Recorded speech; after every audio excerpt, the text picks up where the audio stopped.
உங்க விஷயத்துல தேவன் பொறுமையா இருக்கிறார்னா அல்லது நீடிய பொறுமையா இருக்கிறார்னா ஒரு காரியம் அங்கே கன்ஃபார்ம் ஆகுது. என்ன தெரியுமா? நான் தெரிந்து கொள்ளப்பட்டவர், நான் தெரிந்து கொள்ளப்பட்டவர். நல்ல கைகளை தட்டி ஆமென் சொல்லுங்க பார்க்கலாம். ஆமே. என்னப்பா உன் விஷயத்துல ரொம்ப டிலே பண்றாரு பாருங்க. அபிமெலேக்கு வீட்டுல குழந்தை கிடையாது, ஆபிரகாம் வீட்டுல குழந்தை கிடையாது. அபிமெலேக்கு கேட்ட உடனே கொடுக்கிறாரு, ஆபிரகாமுக்கு கேட்டு 25 வருஷம் கழிச்சு கொடுக்கிறாரு.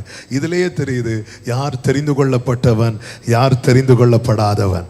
தேவன் அபிமெலேக்கை அல்ல, ஆபிரகாமை தெரிந்தெடுத்திருக்கிறார். இந்த பகல் வேளையில இந்த சத்தத்துல சமீபத்திலும் தூரத்திலும் இருந்து கேட்கிற உள்ளங்களுக்கு சொல்லுகிற வார்த்தை இதுதான். உன் விஷயத்துல கர்த்தர் நீடிய பொறுமையா இருப்பதின் காரணம் உனக்கு செய்யக்கூடாது என்பதனால் அல்ல, நீ தெரிந்து கொள்ளப்பட்டவனானதினால, நீ தெரிந்து கொள்ளப்பட்டவளானதினால. எத்தனை பேர் ஆமென் சொல்றீங்க பார்க்கலாம். ஹalleluya, ஹalleluya. கர்த்தர் உங்களை ஆசீர்வதிப்பாராக. ஆமென். நம்பிக்கை அறிக்கை இடுவதில் அசைவில்லாமல் உறுதியா இருக்கணும், உறுதியா இருக்கணும். அதாவது இப்படிப்பட்ட நேரத்தில் நம்முடைய அவநம்பிக்கை தான் நமக்குள்ள ஓங்க ஆரம்பிக்கும். இல்லை, நம்பிக்கை ஆண்டவர் அதை கவனிக்கிறார், ஆண்டவர் அதை பார்க்கிறார். நம்முடைய நம்பிக்கையை நாம் அறிக்கை எடுக்கிற காரியத்தில் ரொம்ப கவனமாக இருக்கணும். நம்முடைய வாயில் இந்த அவிசுவாசம் வரக்கூடாது. ஆமென். ஆபிரகாம் மட்டும் விசுவாசித்து பெற்றுக்கொள்ளவில்லை.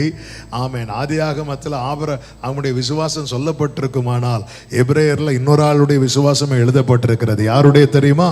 சாராளும் விசுவாசித்து. அதுக்காக தான் வெயிட்டிங் ஜாஸ்தி ஆகுது. உங்கள் லைஃப்பில் உங்கள் குடும்பத்தில் ஒரு அற்புதத்தை நீங்கள் பார்க்க காத்திருந்து ரொம்ப போராடிட்டு இருக்கிறீங்க.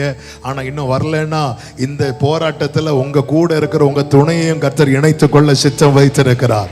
ஒரு ஆமென் சொல்லுங்க பார்க்கலாம். கர்த்தருக்கு சித்தமானது அவர் கையினாலே வாய்க்கும். கர்த்தருக்கு எல்லா மகிமையும் உண்டாவதாக. ஹalleluya.